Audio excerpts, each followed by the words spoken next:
Hi and welcome to this Blueberry Markets video update with me, John Kibler, Head Currency Analyst. In this video we're going to go through the Forex market outlook. We're going to look at how those markets have changed. And so unfortunately for us last week, the dollar weakness didn't follow through. There was lots of changes of trends on the daily time frames, which was something that we looked at, and we wanted to see that dollar strength continue, rally up. We were very eyeful of those 4-hour charts, and kind of looking back at what we did last week, you know, if we kind of look towards those 4-hour charts a little bit more, probably could have helped us in some decision making. But nonetheless, with appropriate risk management and things like that, hasn't dented our current returns, which is great. So what I'm looking at this week is just going to take in a little bit of a bigger outlook. Let's have a look at those weekly time frames and go from there. So Euro US dollar, just looking at this, you can see here that price obviously came to the downside. We're expecting the move back down into that 114, and we could still look for that. The market is technically just kind of in this uptrend. However, when we do look for those changes in trends, we often see prices make these sort of double top moves. So looking at this and looking at the makeup of it at the moment, what I'm expecting is price to rally into this area here, which is sort of the previous swing highs on the weekly time frame.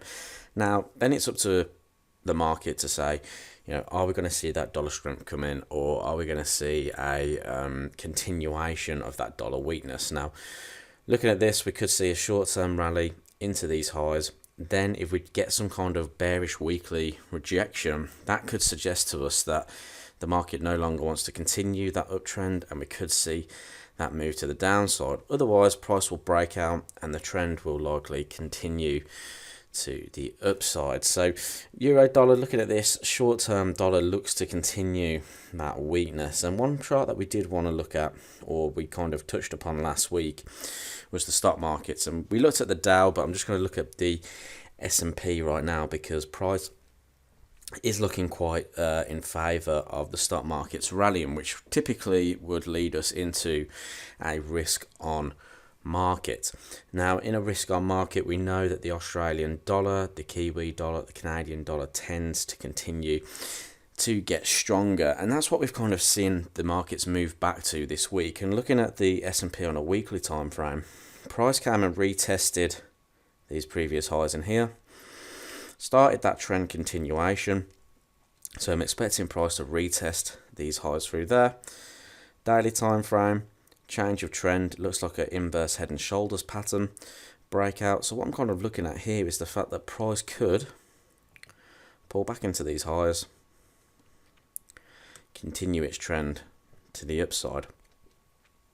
If that's the case, then we're looking for that risk on continuation.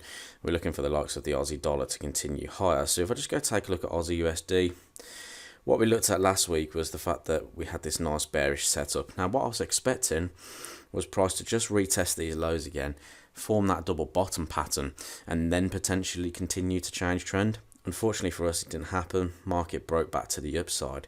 But if we go take a look at that weekly, price come back into these weekly highs. All we were expecting was one more test of those lows. Didn't get that. Nice bullish close on the weekly again. Looks to me like we could just be forming again, sort of like reverting back to euro dollar. A short-term rally back into these highs. Then it's going to give us a little bit more of an idea of what's going to happen to the markets, because going into the daily time frame, we do have a current break of high. So if I just kind of place this line through here, that's the current high. Market has broken and closed above. Now what I want to see from that is a secondary close, because we don't want to trade a false breakout. So if the market can rally again, close above on Monday, what I would look for then is the continuation of that move from the weekly time frame. If price closes back below, it could lead to a bit of a false breakout. We could see that move down. But looking at the stock market, looking at what we're seeing on these weekly time frames, looks to me like that dollar weakness is just going to follow through slightly. Unfortunately, seasonal bias doesn't really show us the length of moves. It just kind of gives us a timeline to what could potentially happen. And usually, obviously, the dollar does find a low through the end of September, start of October, and typically rallies until November, but it doesn't give us the timeline, the the movement or the amount that the dollar should move. So what we have to take into consideration is the fact that we may get that sort of double top pattern. Price may drop. It may only even come back to and test these weekly highs to then, continue its way down. So for me, we could be looking for that risk on play in the short term this week. Last week we were looking for that sort of risk off play. It switched on us. Looks to me like we could see that continuation. We'll go into more depth in future videos. I hope you've enjoyed this video. Let's have a better trading week this week, and I'll speak to you soon.